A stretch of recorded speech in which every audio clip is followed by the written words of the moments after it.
Hello everyone and welcome to today's video. So, first of all, I hope that this is enough light, and second of all, for today's video, I wanted to talk about a topic that has been brought up recently on Twitter because, well, I brought it up.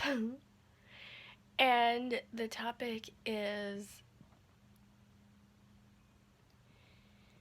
I have heard multiple times that blind people can't live in the country.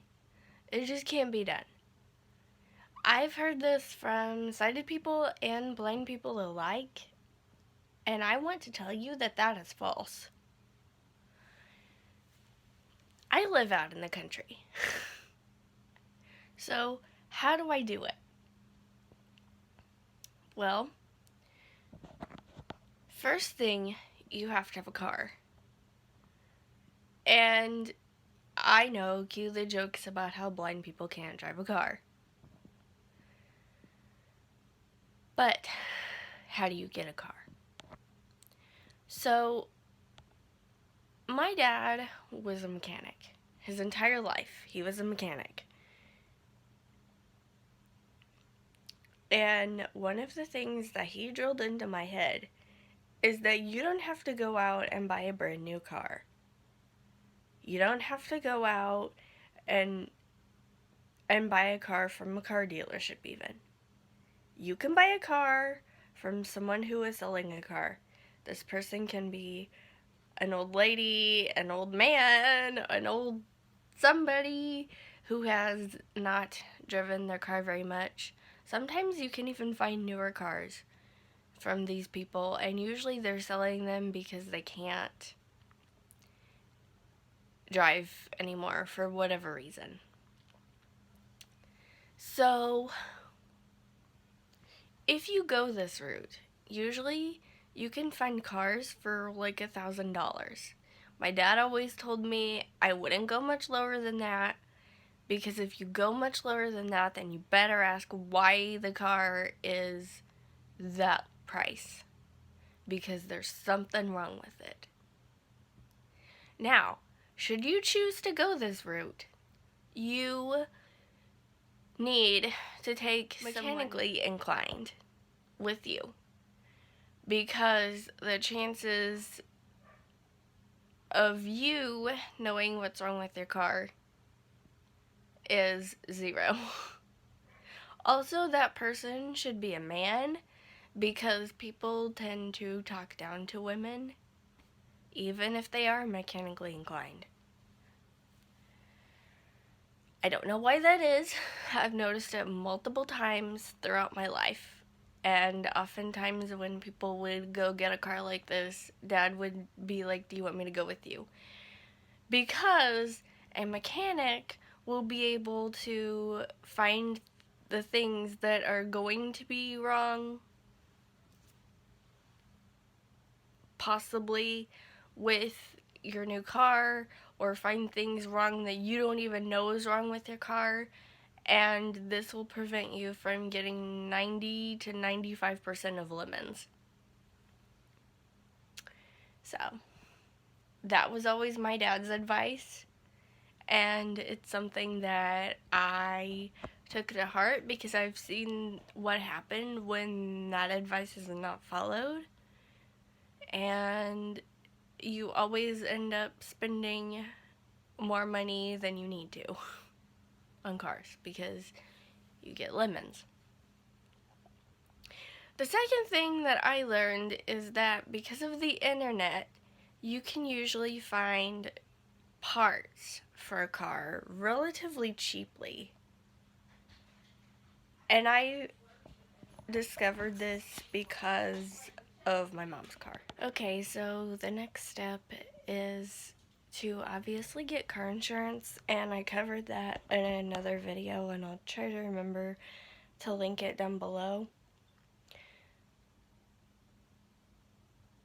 if I don't forget. So the next step after that is to locate a mechanic, and I would probably do that first. I would locate a mechanic a lot of these little small towns, especially mine, have people that have garages or work from their house, but they will fix cars. And a lot of times, these big businesses will not take car parts that you've bought online and put them on your car. So it would be best if you went to a smaller mechanic.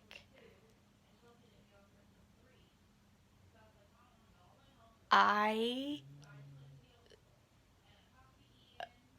know a couple of people who are mechanics, and so they can work on the car, and that should save you some money. And the next thing is to obviously hire a driver. I've covered that as well in a video. If you live in Missouri and you live in a low rural area, you can actually go through rehab services for the blind, and they will pay for you to have a driver for school and college. I don't know about anything else. I don't know if they'll make exceptions for anything else. Probably not. But they don't pay that much a mile. They pay like 41 cents a mile. And the next thing is, how would you get to somewhere if you had to go to the hospital or had to do something else and you didn't have a driver? Well, most counties have what they call county transit, which is basically like share fare in Kansas City. I have described that in a couple previous videos, but the drivers are local and they know you, and usually the drivers are people that are in the town that you're in. So there's that option. There's also the option of an ambulance. I mean, there's ways to get to the hospital. Now, the problem with that is if you actually do need a hospital, especially in Missouri, a lot of these rural hospitals are closed. I don't know why. And so moving to a bigger place would be an option, because there's a town that's like 35 miles away from me that is bigger than this town. It's still a small town, but it's bigger than this town, and it has a hospital. So that would definitely be something that you might want to check into before you move. And the last thing is to make connections with people in the town that you're going to move to before you move there. Facebook is great with that sort of thing. You can meet people from that town on Facebook. They have groups, like our town has like different groups that you can join, like trade groups and things like that. And also it would help if you actually knew people in that town, because they could introduce you to other people, and those people will actually help you out. Like a lot of times if I need something done, all I have to do is be like, hey, does somebody want to help me with this? I'll get the supplies and I'll trade you for canned food or something like that. And that's actually what I do if I need a driver and my usual driver isn't available. I will contact one of my friends or whatever and be like, hey, can you drive me to this point? I will trade you this item for your driving services. And it's important to note that most of the people are in the same, that most of the people in whatever small town you're in are probably most likely in the same financial position that you're in. So if you have extra items of something, I don't mean like go out of your way and buy like these items, but if you have items that you feel like can be traded, like books, canned goods, or even if you just bought someone lunch or a soda for driving you to point B from point A, that I feel like is better than nothing at all. And a lot of my friends are very cognizant of that. Like, they pretty much know my financial situation, so they're just like, cool, I guess. And also, having connections will help you if you need a handyman, if you need a plumber, if you need an electrician. And I know I said that that was the last thing, but probably a good helping point for any area is to have some kind of job, I would guess. I mean, I understand that a lot of people can't do that kind of thing, and that's fine. But if you can actually have a job, I feel like that would be helpful to you as well, because that helps get you out in the community and it helps people be like, hey, I know this person, I've seen this person before. And another way that you can meet people, and this is gonna sound really strange, but I've actually done it before, is when you grocery shop. I've had people come up to me, no joke, in grocery stores and been like, la la la la la la. And it's because they've known my dad, and I had no idea who they were. So that's another way to meet people as well. I mean, grocery shop is necessary. So,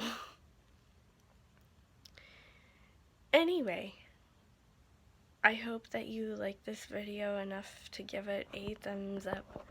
Subscribe if you're brand new. Ring that notification bell. Make sure it's set to all notifications. Leave a comment if you have something to say. Like my Facebook page and follow me on Twitter. Both of these are Stephieonyoutube1. My personal Twitter is Stephie2010. Please follow me on Labrie. My email address is Stephieonyoutube@gmail. All the links I just mentioned, the Twitters, the Labrie, can be found on my YouTube page below the About section. My email address can actually be found in the About section, and everything, including the links, the email address, can be found down in the description below. Please leave a comment if you have a question, idea, suggestion, that kind of thing. And I will see y'all tomorrow. I cannot believe that I said low instead of roll. I was editing this and I was like, no! Okay.